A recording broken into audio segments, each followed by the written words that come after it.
قوم عاد ایک ایسی قوم تھی جو بڑے طاقتور تھے اور ان کے قد 40 ہاتھ جتنے ہوتے تھے اور ان کی عمریں 800 سال سے زیادہ ہوتی تھیں۔ یہ نہ بوڑھے ہوتے نہ کمزور اور نہ ہی ان کے دانت ٹوٹتے، ان کو بس صرف موت آتی تھی۔ ان کا قبیلہ عاد بن اوس بن سام بن نوح کے نام سے مشہور تھا۔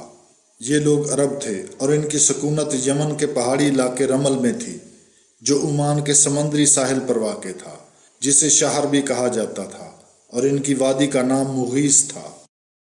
قوم عاد کو قرآن شریف نے اس طرح بیان کیا ہے: الم تر کیف فعل ربک بعاد ارم ذات العماد التی لم یخلق مثلها فی البلاد، جس کا مفہوم یہ ہے کہ قوم عاد اپنی خصوصیات میں واحد، منفرد اور بے مثال قوم تھی، جن کی جسامت اتنی بڑی تھی کہ نہ اس سے پہلے کوئی قوم ایسی تھی اور نہ ہی ان کے بعد ایسی قوم ہوگی، جو بہت بلند قامت تھے۔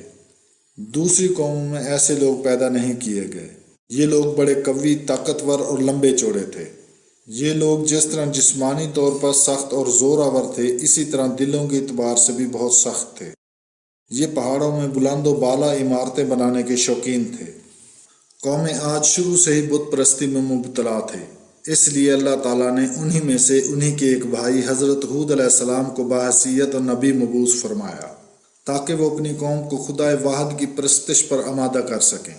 جب قوم عاد نے اپنے نبی کی زبانی اللہ کی عبادت اور تقوی کی نصیحت سنی تو لوگوں کی بھاری اکثریت اور ان کے سردار حضرت ہود علیہ السلام کے خلاف بول اٹھے اور کہا کہ آپ ہمیں اپنے بتوں کی اور ان کی خوبصورت تصویروں کی عبادت سے ہٹا کر واحد اللہ کی عبادت کی طرف بلا رہے ہیں۔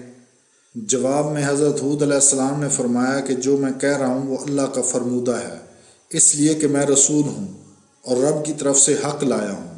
میں تو رسالت کا حق ادا کر رہا ہوں اور تمہاری خیر خواہی چاہتا ہوں۔ تم میری رسالت پر تعجب نہ کرو بلکہ اللہ کا شکر بجا لاؤ کہ اس نے تم میں سے ایک فرد کو اپنا پیغمبر بنایا کہ وہ تمہیں عذاب الہی سے ڈرائے۔ انہوں نے حضرت ہود علیہ السلام سے کہا کہ اگر آپ کا یہی مقصد ہے کہ ہم واحد اللہ کے پرستار بن جائیں اور اپنے باپ دادا کے پرانے معبودوں سے رد گردانی کر لیں تو ایسا ہونا بہت مشکل ہے۔ اور انہوں نے کہا کہ اگر تم سچے نبی ہو تو اپنے اللہ سے ہمارے لیے عذاب طلب کرو۔ جب وہ آپ کی مخالفت سے باز نہ آئے تو حضرت ہود علیہ السلام نے فرمایا کہ تم ان بتوں کی وجہ سے مجھ سے لڑ رہے ہو جس کے نام بھی تم نے خود رکھے ہیں۔ یہ پتھر کے ٹکڑے محض بے ضرر اور بے نفع ہیں۔ ہاں، اگر تم مقابلے پر اتر ہی آئے ہو تو اللہ کے عذاب کے منتظر رہو۔ پھر اللہ تعالیٰ نے ان پر قحط بھیجا، بھوک لگی تو وہ سارا غلہ کھا گئے، اپنے مال مویشی سب کھا گئے۔ جب مال مویشی ختم ہو گئے تو وہ حرام پر اتر آئے، بلی، کتے اور حتیٰ کہ سانپ بھی کھا گئے۔ درختوں کو گرا کر ان کے پتے بھی کھا گئے، لیکن پھر بھی ان کی بھوک ختم نہ ہوئی اور نہ ہی بارش آئی، یہاں تک کہ 3 سال تک قحط سالی رہی اور وہ لوگ زچ ہو گئے۔ آخر کار انہوں نے سوچا کہ چند آدمیوں کو بیت اللہ شریف بھیجا جائے اور وہ وہاں جا کر اللہ تعالیٰ سے دعا کریں۔ یہی ان کا دستور تھا کہ جب وہ مصیبت میں پھنس جاتے تو وہاں وفد بھیج دیتے۔ اس وقت ان کا ایک قبیلہ امالیک حرم شریف میں رہتا تھا۔ اس کا سردار اس زمانے میں معاویہ بن بکر تھا۔ عادیوں نے یوں 70 اشخاص کو منتخب کر کے بطور وفد مکہ شریف روانہ کیا۔ مکہ شریف آ کر یہ لوگ معاویہ بن بکر کے مہمان بنے۔ وہاں پہنچ کر یہ لوگ دعوتیں اڑانے لگے، شراب خوری کرنے لگے اور معاویہ کی 2 لونڈیوں کا گانا سننے میں مشغول ہو گئے، یہاں تک کہ 1 مہینہ گزر گیا مگر ان کو اپنے کام کی طرف رجوع نہ ہوا۔ معاویہ ان کی یہ روش دیکھ کر کڑھتا لیکن کچھ نہیں کہہ سکتا تھا کیونکہ یہ مہمان نوازی کے خلاف تھا۔ چنانچہ اس نے کچھ اشعار لکھے اور ان کنیزوں کو یاد کروا دیے، جن کا مفہوم یہ تھا کہ اے لوگو، تم قوم کی طرف سے خاص دعائیں مانگنے کے لیے بھیجے گئے ہو۔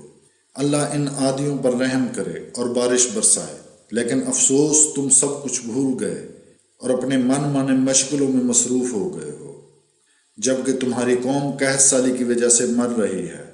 تم سے زیادہ برا وفد اس دنیا میں کوئی نہ ہوگا۔ یہ سن کر ان کے کان کھڑے ہو گئے اور وہ وفد حرم کی طرف چلا گیا اور وہ اللہ تعالیٰ سے دعائیں مانگنے لگے۔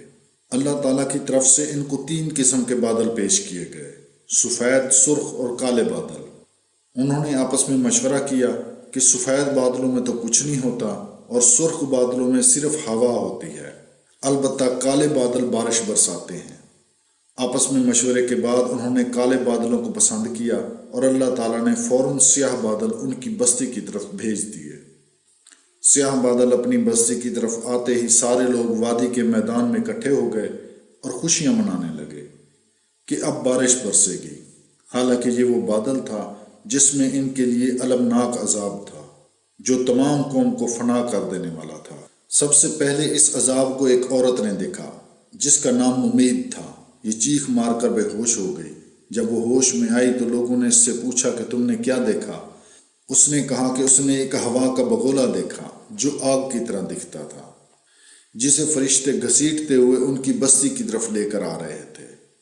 یوں اللہ تعالیٰ کا وہ عذاب شروع ہو گیا جسے قوم عاد مذاق سمجھ کر حضرت ہود علیہ السلام سے یہ کہتے کہ اگر تم سچے نبی ہو تو ہمارے لیے اپنے اللہ سے عذاب طلب کرو۔ عادیوں پر ہوا نے سنگ باری شروع کر دی۔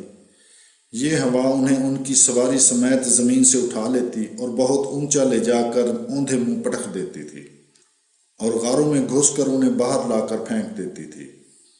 اور یوں برابر 7 راتیں اور 8 دن یہ آگ والی ہوا چلتی رہی اور عذاب کا بادل برستا رہا، جس سے عادیوں کا ستیہ ناس ہو گیا اور سارے کے سارے مارے گئے۔ ادھر حضرت ہود علیہ السلام اپنے ساتھیوں سمیت ایک باغ میں چلے گئے جہاں اللہ تعالیٰ کی رحمت سے بڑی بھینی بھینی ہوا چلتی رہی اور اللہ تعالیٰ نے انہیں عذاب سے محفوظ فرمایا۔